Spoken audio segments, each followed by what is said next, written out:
President, my name is Hillary. The President, in what seeming like a response to you back in Uhuru, said that they can write letters, they can lecture me, but I'm in charge of this government. What do you say? Definitely, I cannot engage with my superior.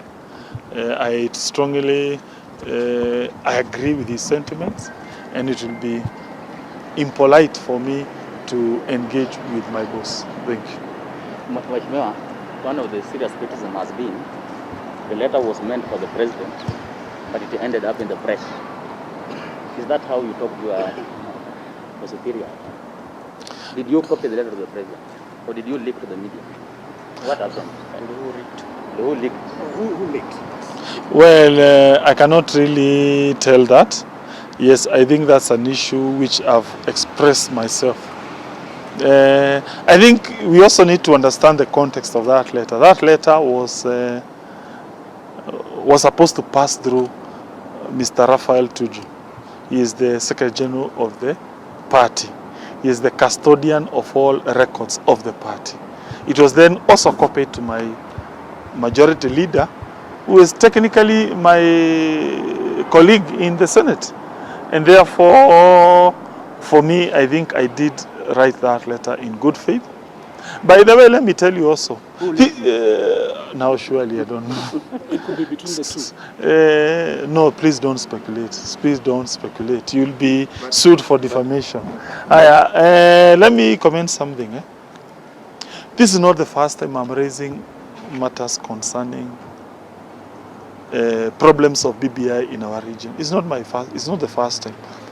If you follow news keenly, you recall there was a time members of parliament congregated at my business establishment, which is located in Karen Dagoretti area.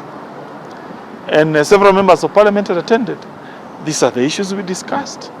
Then it was decided, we escalate that issue. The following day in Karen, we met one of the principals behind BBI. Again, I raised this issue. In fact, the majority leader of the National Assembly, Mr. Kemunya, rose and said, there's no problem at all with BBI in our region. Only for members of parliament from that region to rise in that meeting and say, no, indeed, there is a problem. Have you ever raised this issue to the president as by virtue of your office? What's your position? Again, I've always been a respectful person. President Uhuru Kenyatta is my personal friend. I have campaigned for President Uhuru Kenyatta twice, 2013, 2017. In fact, I'm the only politician in this republic whose political motto had the name Kenyatta in it. I used to say, it's Kenyatta and Kangata. In Kikuyu, ni Kenyatta na Kangata.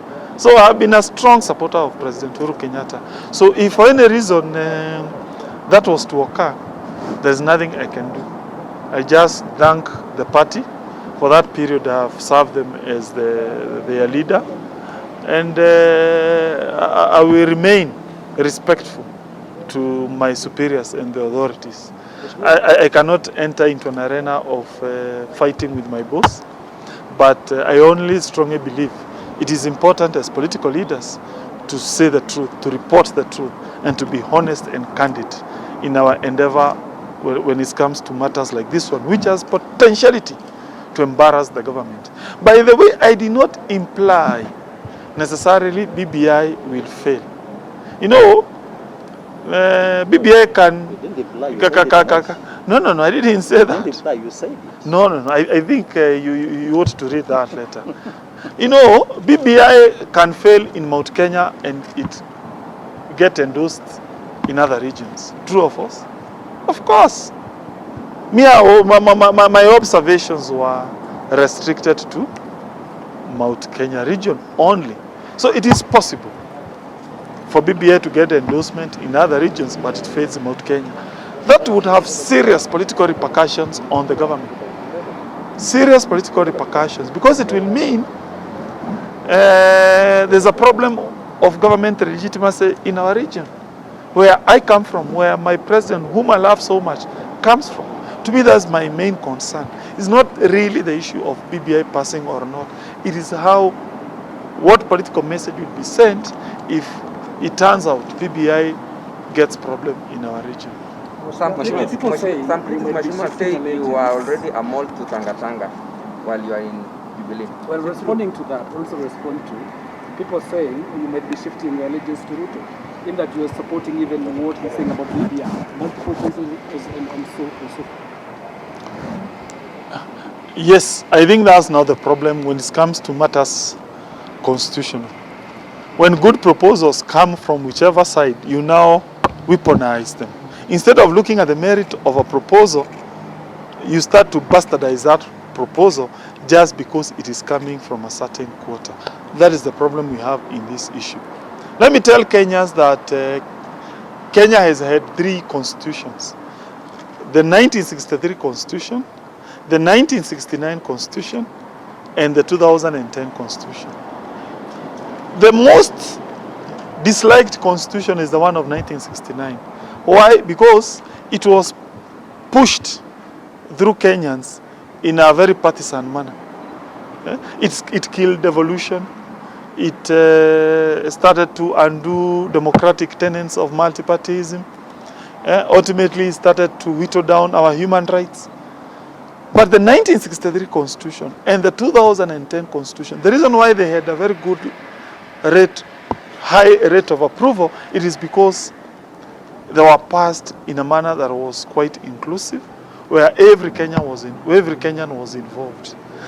So for me, I'm trying to tell our leaders, please don't politicize this process. Ensure everyone is on board so that we have a constitution which has a very good rate of approval by Kenyans.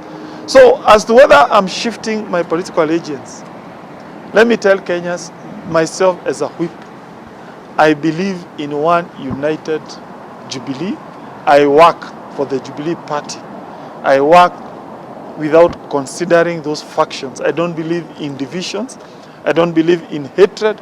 I believe in unity, peace, and harmony in Senate. Says a whip who has taken the lead of... You are saying that, and your boss, the president, seems to have already decided that there is no longer a united Jubilee because from his sentiments recently.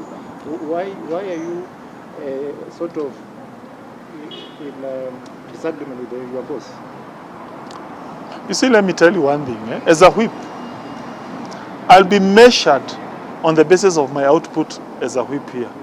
Whenever I mobilize senators to support a certain government cause, I'll not be measured as per how I create the divisions. So when I'm mobilizing senators here to pass government business, I mobilize everyone. If I was to dare take that route of trying to create the division, bills here are going to collapse. Yeah, for example, let me give you a good example. The other day we were passing, what is it called? The sports bill, isn't it? Surely, if let's say Tanga senator said we are not going to attend that session, that bill would not have passed. So the whole idea, what happens outside, the whole idea, politics, I don't know which factions, for me as a whip, I cannot at any moment embed such kind of a political culture in my way of doing things. For me, I want unity. I push for a united house, a united party. Because I'll be measured on the basis of the output, which does not engender. I support factionalism. You still believe that Jubilee is going to come back together and united as a whip? And finally, you are given that position when others were ousted out of office. Do you have some experiences that you might appreciate your predecessors in office experience the same, that you think the challenges, just as you pointed out about your colleague, the counterpart in the National Assembly, who says actually you have demonstrated immaturity in politics? Well, my counterpart is the one with a motion of ouster. Me, I don't have. I think if there is evidence of what is said, it is the fact that 6 months are not even, I think we are now on the 7th month since we assumed these offices. He already has a motion of being ousted from his position because he is doing his business in a manner that is discriminative, in a manner that fosters divisions. Whenever there are meetings, he calls members of parliament from a certain faction. I think Kenya cannot be built through divisions. Senate or even National Assembly cannot be built through divisions. It can only go forward as through togetherness and through ensuring we mobilize people across